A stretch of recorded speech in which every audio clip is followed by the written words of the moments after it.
S دینی stories channel پر خوش آمدید۔ کربلا داستان کی قسط نمبر 10 کے ساتھ میں حاضر ہوں۔ آج کی اس ویڈیو میں ہم دیکھیں گے کہ کربلا کے بعد حضرت امام حسین کا سر مبارک کہاں گیا، کس کے پاس رہا اور کس نے دفن کیا۔ تو چلیے آئیے ویڈیو شروع کرتے ہیں۔ کربلا کے بعد ابن زیاد نے حضرت امام حسین کا سر مبارک یزید کے پاس دمشق بھیج دیا۔ یزید نے اس دن اپنے دربار کو خوب آراستہ کیا اور حضرت امام حسین کا سر مبارک اس کے سامنے سونے کے تشت میں رکھ کر پیش کیا گیا۔ یزید کے ہاتھ میں اس وقت ایک چھڑی تھی جس سے اس نے حضرت امام حسین کے ہونٹوں، دانتوں، چہروں اور بالوں کے ساتھ چھیڑ چھاڑ شروع کر دی۔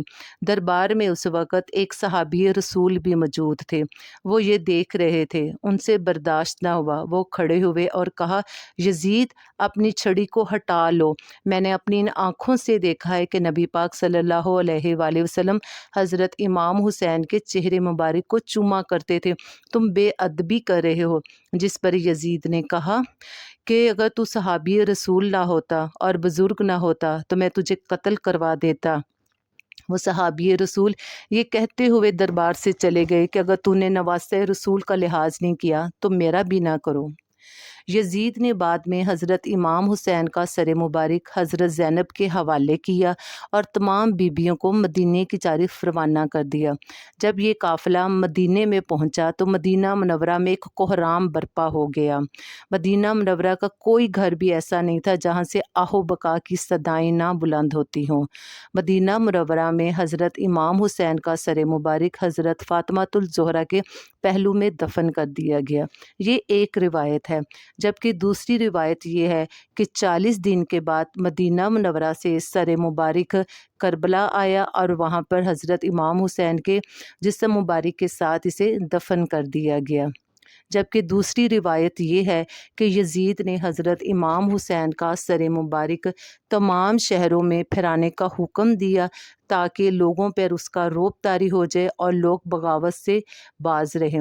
سپاہی جب حضرت امام حسین کا سر مبارک لے کر اسقلان پہنچے تو اسقلان کے امیر نے حضرت امام حسین کا سر مبارک لے کر دفن کر دیا۔ اسقلان پر جب انگریزوں نے قبضہ کر لیا تو وہاں پر مصر کے ایک نائب تھے، انہوں نے انگریزوں کو 30,000 دینار دے کر حضرت امام حسین کا سر مبارک حاصل کر لیا۔ تب تک سانحہ کربلا کو 200 سال گزر چکے تھے۔ نائب نے جب حضرت امام حسین کا سر مبارک لیا تو اس نے دیکھا کہ سر مبارک سے ابھی بھی تازہ خون جاری ہے اور مشک و عنبر کی خوشبوئیں اٹھ رہی ہیں۔ مصر کے اس نائب نے سونے کے ایک صندوق میں حضرت امام حسین کا سر مبارک رکھا، اونٹوں کا ایک قافلہ تیار کیا اور خود اپنے خادموں کے ساتھ ننگے پاؤں اسقلان سے مصر پہنچا اور وہاں پہ جا کر اس نے آبنوس کی کرسی کے اوپر حضرت امام حسین کا سر مبارک رکھا، مشک و عنبر سے اسے بھر دیا اور اس کے ارد گرد مسجد حسینی تعمیر کروایا۔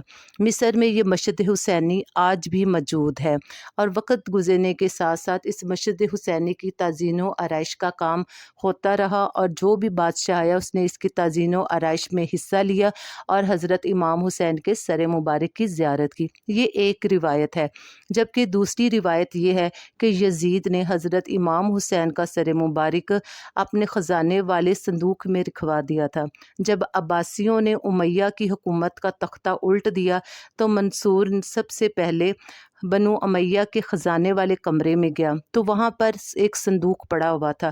اس نے اپنے نوکر سے کہہ کر صندوق اپنے کمرے میں منگوایا اور جب اسے کھولا تو وہ حیران رہ گیا تو اس کے اندر حضرت امام حسین کا سر مبارک موجود تھا، اسے نور کی شعاعیں پھوٹ رہی تھیں اور تازہ خون جاری تھا۔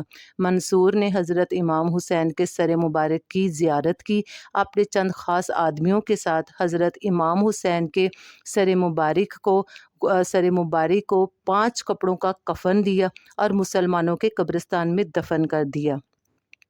مختلف کتابوں میں مختلف روایات ملتی ہیں۔ اصل واقعہ کیا ہے اور اصل حضرت امام حسین کا سر مبارک کہاں ہے، یہ اللہ تعالیٰ ہی بہتر جانتے ہیں، مگر اس سے ایک بات تو ثابت ہو گئی کہ قرآن پاک میں اللہ تعالیٰ نے فرمایا ہے اور تم شہداء کو مردہ نہ کہو، بے شک وہ زندہ ہیں اور اللہ سے اپنا رزق پا رہے ہیں۔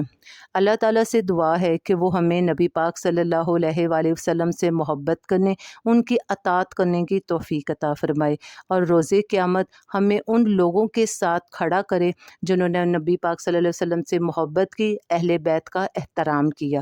ملتے ہیں کل کی ویڈیو میں۔